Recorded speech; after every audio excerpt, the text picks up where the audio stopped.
A lei natural. Quando as pessoas se desentendem, normalmente elas apelam para um padrão de certo ou errado que presumem ser conhecido por todos. Acusações como "você empurrou primeiro" ou "você prometeu que faria coisa X" são comuns. E quando as pessoas se defendem dessas acusações, não negam o padrão. Em vez disso, elas tentam provar que não o infringiram. Respondem algo como "empurrei porque você me ofendeu primeiro" ou "não prometi coisa X, você se enganou". Jamais dizem algo como promessas ou empurrões não são importantes. Elas seguem uma lei moral universalmente compartilhada. O autor chama isso de lei natural, porque presume que todos a conhecem por natureza. Não é algo que precise ser ensinado. Isso não significa que é impossível encontrar pessoas para as quais essa lei não faz sentido. É como o que acontece com os daltônicos. Para eles, as cores têm uma natureza diferente. Isso não significa que as cores não são universais, apenas que algumas pessoas não têm capacidade de vê-las. O mesmo acontece com a lei natural.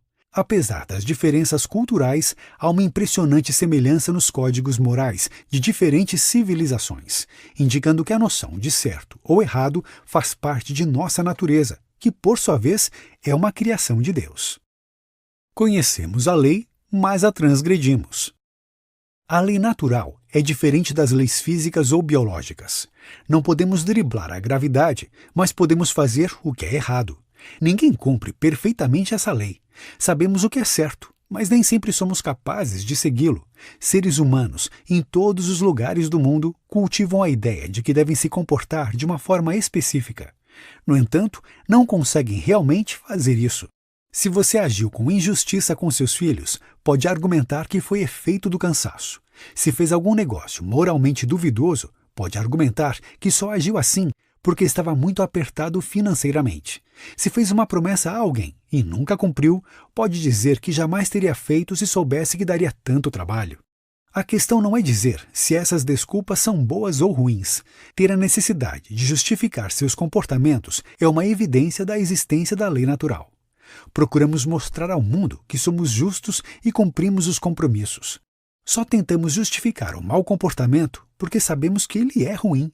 Quando agimos bem, não buscamos desculpas. Se Deus existe, por que há maldade no mundo? O mundo surgiu da mente de Deus, da mesma forma que uma pessoa inventa uma história. Mas o universo parece injusto, incompatível com uma divindade justa. Esse é o argumento dos ateus. É natural se perguntar por que o mundo desandou e há tanto mal nele. Para responder a essa questão, o autor recomenda refletir sobre de onde tiramos a ideia de justo e injusto. Só chamamos algo de torto quando temos uma linha reta que serve como referência. Um animal aquático não é capaz de perceber que está molhado. Para dizer que o universo é injusto, devemos assumir a existência da justiça verdadeira, que está além do mundo material. A ideia de justiça, compartilhada por todos os povos por meio da lei natural, vem de um padrão moral universal. Há uma fonte para ele, e essa fonte é Deus. Afinal, se o universo realmente não fizesse sentido, de onde viria nosso senso de certo ou errado? Onde o ateísmo fracassa? Quando dizemos que o mundo é injusto, com o que o comparamos?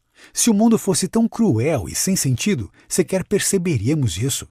O fato de percebermos a injustiça é uma evidência de que algo no mundo tem sentido e é bom, nem que seja apenas o nosso senso de justiça e a nossa capacidade de perceber a falta de sentido. Se fôssemos parte de um mundo completamente injusto e nihilista, não reclamaríamos dele. O fato de reclamarmos mostra que algum sentido e alguma justiça existem. Se desistirmos da ideia de justiça, o argumento contra Deus também entra em colapso, porque ele se baseia na premissa de um mundo injusto. Para Lewis, ao dizer que Deus não existe porque o mundo é injusto, os ateus provam o contrário. Se o universo inteiro não tivesse sentido, não teríamos como descobrir que ele não tem sentido. Assim como nunca saberíamos que um ambiente é escuro se nunca tivéssemos visto a luz. O trilema de Lewis. Alguns ramos do cristianismo aceitam Jesus como um filósofo moral e um professor de sabedoria, mas não como filho de Deus. Para Lewis, isso é bobagem. Se considerarmos que Jesus realmente afirmou ser o Filho de Deus, só há 3 possibilidades na mesa. Jesus era, de fato, Filho de Deus. Jesus era louco porque acreditava ser o Filho de Deus, mas não era. Jesus era mau, porque sabia não ser o Filho de Deus e dizia que era. Jesus não deu a alternativa de ser só um filósofo moral, não tinha essa pretensão. Ele disse às pessoas que os pecados delas estavam perdoados, sem sequer saber a quem esses pecados haviam prejudicado. Automaticamente, agiu como a parte mais afetada e a pessoa mais ofendida. Isso só faz sentido se Jesus realmente for o Deus que sente seu amor ferido a cada pecado cometido. Na boca de qualquer outra pessoa, isso seria apenas presunção. A morte de Cristo nos colocou em ordem com Deus.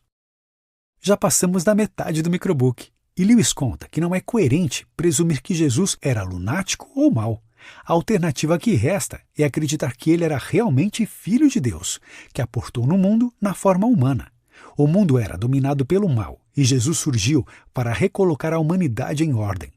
A crença central do cristianismo é a de que a morte de Cristo nos colocou em sintonia com Deus e nos permitiu ter um novo começo. Jesus morreu por nós e sua morte lavou os nossos pecados. Fomos eximidos de castigo porque Cristo ocupou o nosso lugar. Só que Lewis não entende isso no sentido sacrificial. Para ele, a humanidade é como uma pessoa que estava passeando com um amigo e caiu em um buraco. A responsabilidade de tirá-la do buraco é do amigo, mesmo que ele não tenha culpa.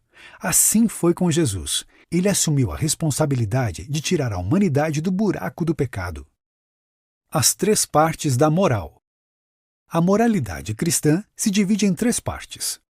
1. Moral social. O jogo limpo e a harmonia entre os seres humanos. É como as pessoas se relacionam entre si, em termos de justiça, respeito, honestidade, paz, etc. É a parte mais visível da moral. 2. Moral pessoal. É o que coloca em ordem as coisas no lado de dentro de cada um. É sobre as paixões, desejos e vontades.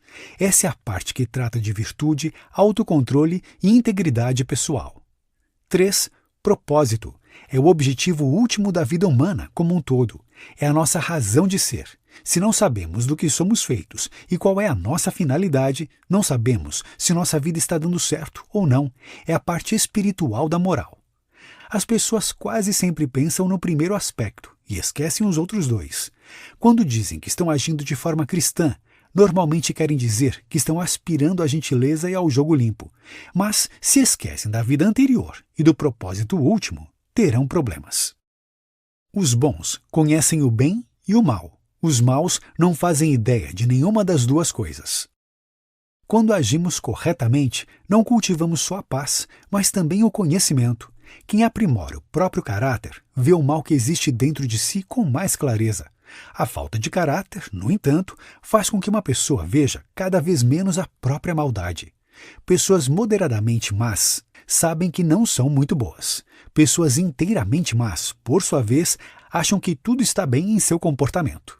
Podemos entender o sono enquanto estamos acordados, mas não temos consciência dele enquanto dormimos.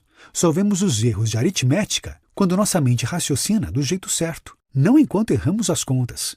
Conhecemos a natureza da embriaguez quando estamos sóbrios, não quando estamos bêbados.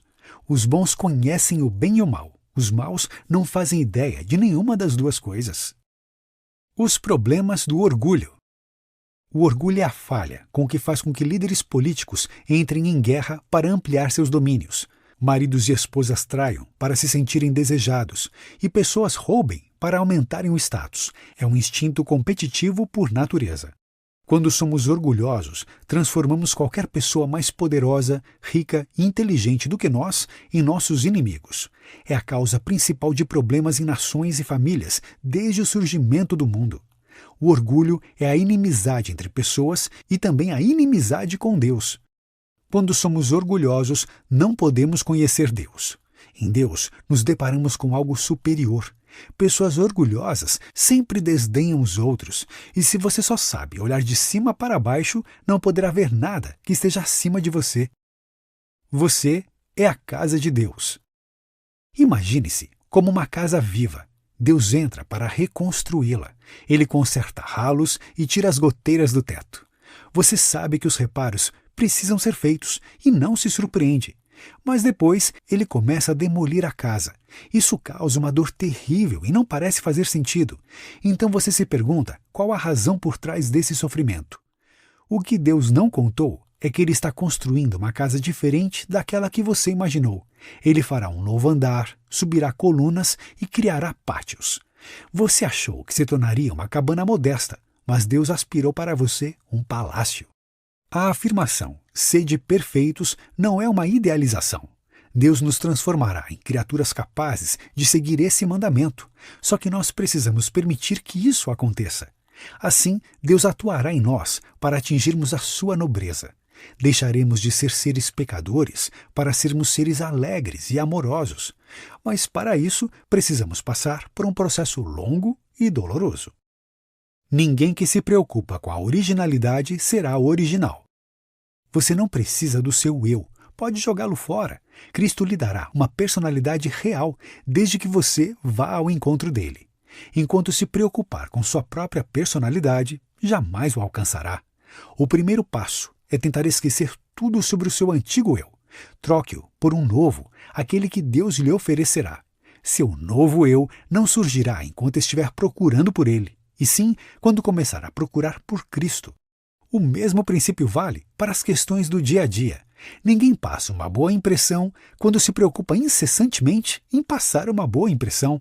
A literatura e a arte mostram que os obcecados com a própria originalidade jamais serão originais. Em contrapartida, se você simplesmente tentar falar a verdade, será original sem que sequer tenha notado. Só abrindo mão do seu eu é que poderá realmente encontrá-lo. Notas finais. Cristianismo Puro e Simples mostra o talento literário de C.S. Lewis para transformar assuntos complicados da teologia e da fé cristã em textos acessíveis para leigos. Isso faz com que a obra continue a ser uma referência cristã importante, mesmo tendo sido publicada há mais de 70 anos.